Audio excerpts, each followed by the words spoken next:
Which begs the question, what are the four players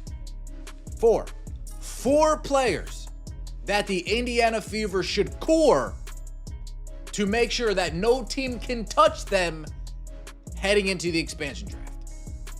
Remember, you just lose these players straight up.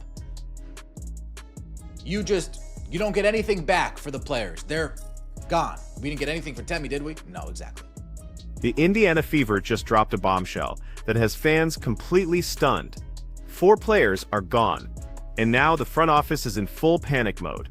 The question isn't even about who's next to leave.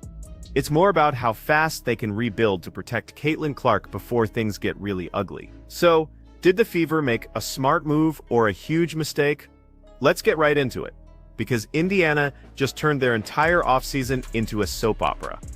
4 key players from the Fever roster are now unrestricted free agents, and their contracts have officially expired. We're talking about Sydney Colson, Odyssey Sims, Brianne January, and Bry Hall. And listen, before anyone tries to calm things down by saying, oh, it's just business, no, this is a full-on shakeup. Shot clock down to 6 for the Fever. Turner, up fake, Turner kicks it, Hall three-pointer. Look, these aren't just bench warmers. These are players who helped carry the team through a brutal season, filled with injuries, fatigue, and even some drama. And now, they might not even come back. Let's break it down. The Fever made a huge push last season, even without Caitlin Clark down the stretch. They managed to fight their way into the WNBA semifinals, pushing the Las Vegas Aces to 5 games, which honestly shocked a lot of people. They weren't supposed to be there. They were supposed to crumble after Clark's injury, but they didn't.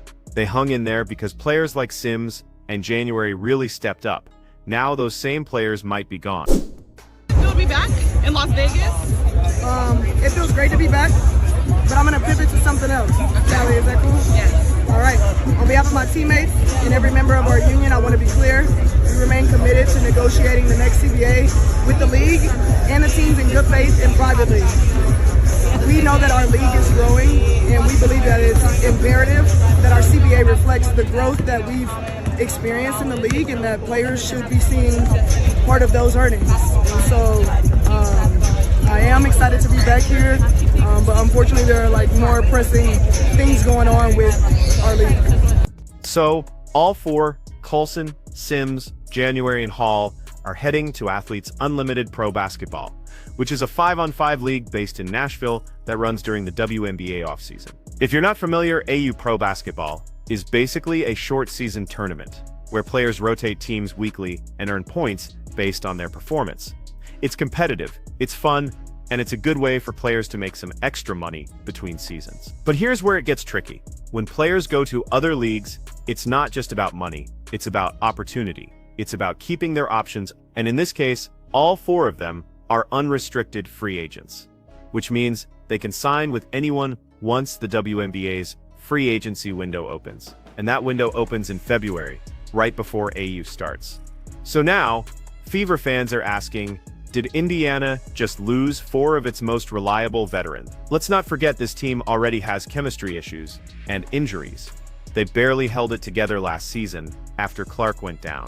Now they're losing experience, leadership, and depth, the exact 3 things you need when you're trying to build around a superstar. And yes, let's call it what it is, Caitlin Clark is the superstar. She's the face of the franchise, the reason for sold-out arenas, and the reason people even care about Fever basketball again. So this isn't just about filling roster spots. It's about protecting your most valuable asset, your generational talent. If Clark doesn't have a solid roster around her, this could go downhill fast. And Indiana knows it. They've got money, plenty of cap space in fact. But money doesn't fix bad roster decisions. Now to be fair, not everyone's job is safe. Even Kelsey Mitchell, who's been one of the team's most consistent scorers, has found herself in trade rumors. Averaged 20.2 points per game last season, 3.2 assists for somebody who never passes the ball, from what I'm told. She averaged over 3 assists last year. She never passes the ball. You'd think she'd average 1.5, 1.2. 3.2 assists for Kelsey Money Mitch, and shot nearly 40% from 3, 39% from the 3-point line for Kelsey Mitchell last year.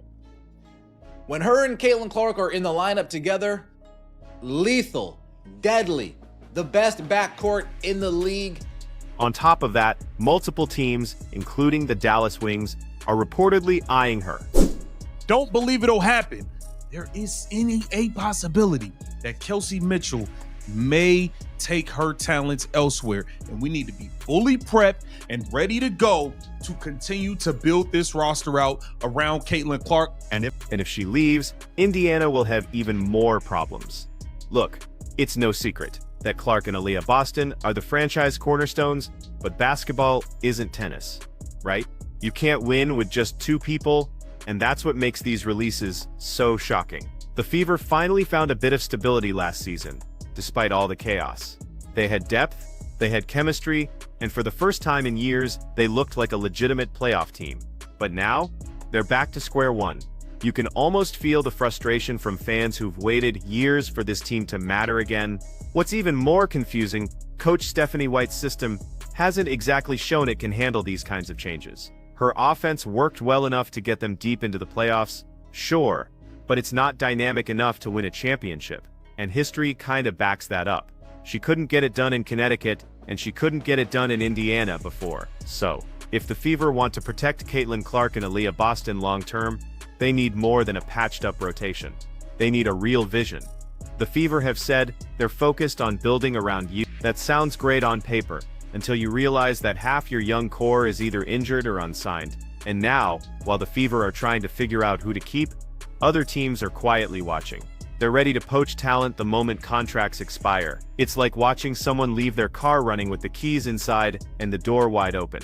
What's even crazier is that this all comes during the most uncertain offseason the WNBA has ever faced. Because remember, the CBA negotiations are still ongoing. Until a new deal is signed, teams can't officially move forward with free agency. So, technically, no one can sign, trade, or extend contracts right now, which means the Fever are frozen in place. They can't re-sign anyone, and they can't plan their roster until this whole mess gets sorted out. That's the worst possible situation for a young team trying to stay competitive.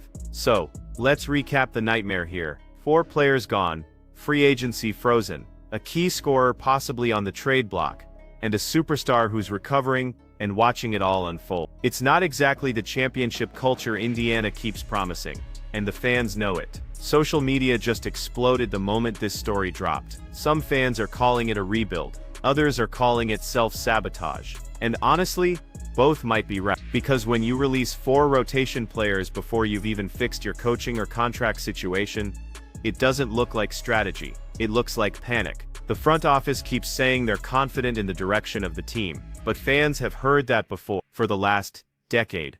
Actually, this is supposed to be the Caitlin Clark era, the time to build stability, not blow it up. But if Indiana doesn't act fast, they risk wasting another season of Clark's prime years, surrounded by patchwork lineups and short-term fixes. And I'm gonna say it flat out, this team better make protecting Caitlin Clark their #1 offseason priority. Not media tours, not slogans, not jersey sales, actual protection on the court. Because last season's injuries were brutal, and she took a beating every single night before she went down. If they don't build a stronger supporting cast, next year might be even worse. Let's be real. This entire situation feels like deja vu for Fever fans. Every time they seem to turn a corner, something happens that throws everything off balance. And this time, it's not just bad luck, it's bad management. Because no matter how you spin it, letting 4 players walk when your roster is already thin makes no sense. Especially when one of those players, like Odyssey Sims, was one of the only vocal leaders left in the locker room. The Fever finally had a mix that worked. Veterans with personality and younger stars with energy. Now, they've created a leadership vacuum. Sure, Caitlin Clark is the face of the franchise, but she's not the general manager. It's not her job to fix chemistry issues. It's the front office's job to make sure she has a team worth leading. And the irony is the Fever have money, but they keep acting broke. They have cap space, sponsorships, and the hottest ticket sales in the league. Yet they're making decisions like a small market team trying to save pennies. If you're going to build around Clark and Boston, you need to commit to building around them, not wait for bargains in February. Now, fans are already debating which direction the Fever are headed in. Some believe this is just a temporary shakeup, a way to open space for better signings, or maybe even a blockbuster trade. Others think it's the start of another long rebuild that's going to waste Clark's early years. And here's the part that really burns. They might both be right. Because Indiana doesn't seem to know which side it's on. Are they trying to build a contender now, or are they buying time and waiting for the next draft class? If it's the first one, they're moving backward. If it's the second one, they're wasting the best marketing opportunity the league has had in a decade. Let's be clear. Caitlin Clark's presence alone changed the WNBA's economy. Her jersey sales broke records. Her games boosted ratings. She single-handedly made the Fever relevant again. So when a player like that goes down injured, the last thing you should do is dismantle the team around her. But here we are. Even other teams are watching this unfold like, what on earth is Indiana doing? You've got Lexi Hall and Sophie Cunningham, both fan favorites and defensive anchors, being treated like afterthoughts. You've got veterans heading to off-season leagues because they don't even know if they'll have jobs in May. And the front office? Quiet. Silent. Not a single statement to calm fans down or explain the plan. Meanwhile, Coach Stephanie White is left trying to make sense of a roster that might look completely different by training camp. Let's talk about her for a second. White's system works fine on paper, but it has limits. She can't coach a run-and-gun style when half her team is gone and the rest are rehabbing from injuries. If the Fever don't help her by bringing in depth and shooters, it won't matter how good Clark and Boston are. They'll just be outgunned by teams with stronger rotations. Again, the Aces, Liberty and Wings aren't standing still. They're stacking rosters, locking up talent, and building chemistry. Meanwhile, Indiana's over here playing musical chairs with contracts. This isn't how you win a title. This is how you frustrate your fan base. Now let's talk about something the front office probably doesn't want to hear. The CBA situation. Because it's not just player contracts causing chaos. The WNBA's entire financial structure is hanging in the balance. If negotiations drag on, free agency will stay frozen, meaning these 4 released players can't officially re-sign, even if they wanted to. So while the Fever are waiting to figure out who's returning, the rest of the league is preparing backup plans. And here's where Adam Silver might have to step in again. Because this situation affects everyone. The Fever can't finalize deals, the players can't plan their futures, and the league can't promote next season properly. It's chaos disguised as business. And that chaos hits the Fever harder than anyone else because their entire brand depends on momentum. That Caitlin Clark wave that carried them through. But momentum fades fast when fans see headlines like 4 Fever players gone and team in limbo ahead of free agency. The longer this drags on, the more trust they lose. Not just from players but from fans, sponsors, and even media outlets that finally started taking the WNBA seriously. Let's also not ignore the bigger question here. Is the Fever front office really protecting Caitlin Clark? Because right now it doesn't look like it. It looks like they're gambling that Clark will keep selling out arenas no matter what. But anyone who's watched sports long enough knows that doesn't last forever. Even the biggest stars can't carry losing teams for years without burning out. If Indiana doesn't surround Clark with the right teammates, she'll do what every frustrated superstar eventually does. Look for a way out. She won't say it publicly, but history shows it happens. We've seen it in the NBA, we've seen it in college, and now the WNBA might learn the same lesson the hard way. The front office needs to realize that loyalty isn't automatic. It's earned with effort, direction, and consistency. And fans are seeing the cracks. Comments online are brutal right now. Fans are saying things like, "Here we go again," and "protect Caitlin at all costs or lose her." You'd think the team would learn from the backlash that hit earlier in the year when Clark took criticism from within the league, and the Fever barely defended her. Instead, they've doubled down on silence. And that silence is louder than any press release. Let's be honest,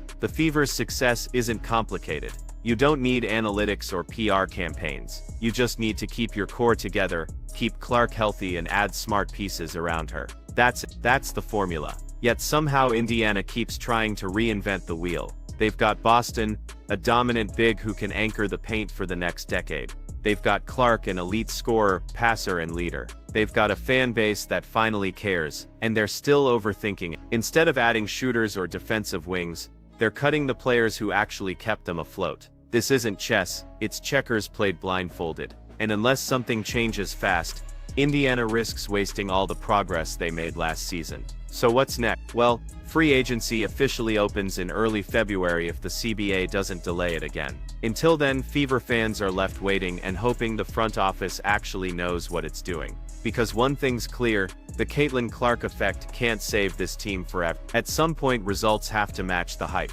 And if this offseason is any indication, the Fever better get serious, or they'll go from a team on the rise to a team that blew it faster than anyone expects. So what's your take? Did the Fever make the right move by cutting these players, or are they setting up another disaster before next season even starts?